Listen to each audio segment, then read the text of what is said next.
Adventures of Huckleberry Finn, Chapter 6, Part 2.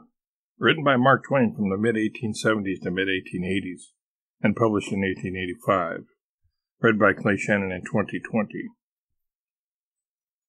I don't know how long I was asleep, but all of a sudden, there was an awful scream and I was up.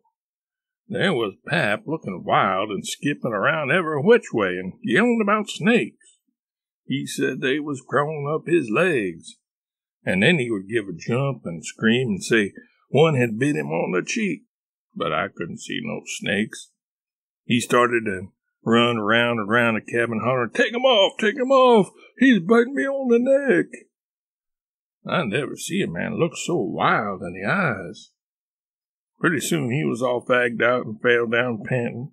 Then he rolled over and over wonderful fast, kicking things every which way and striking and grabbing at the air with his hands and screaming and saying there was devils a hold of him. He wore out by and laid still a while, moaning. Then he laid stiller and didn't make a sound. I could hear the owls and the wolves away off in the woods, and it seemed terrible still. He was laying over by the corner. By and by he raised up part way and listened, with his head to one side.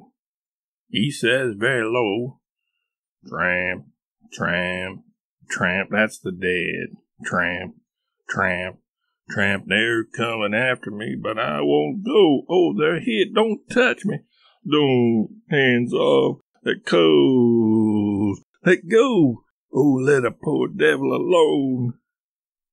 Then he went down on all fours and crawled off, begging them to let him alone, and he rolled himself up in his blanket and wallowed in under the old pine table, still a-begging. And then he went to crying. I could hear him through the blanket. By and by he rolled out and jumped up on his feet looking wild, and he see me and went for me. He chased me round and round the place with a clasp knife, calling me the angel of death, and saying he would kill me.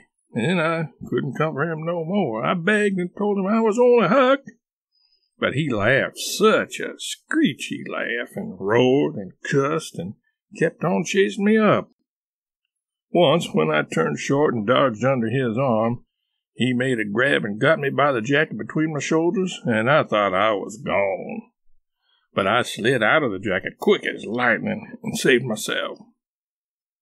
Pretty soon he was all tired out and dropped down with his back against the door and said he would rest a minute and then kill me. He put his knife under him and said he would sleep and get strong, and then he would see who was who. So he dozed off pretty soon. By and by I got the old split-bottom chair and clumb up as easy as I could, not to make any noise, and got down the gun. I slipped the ramrod down it to make sure it was loaded, and then I laid it across the turnip barrel, pointing towards Pap, and sat down behind it to wait for him to stir. And how slow and still the time did drag along.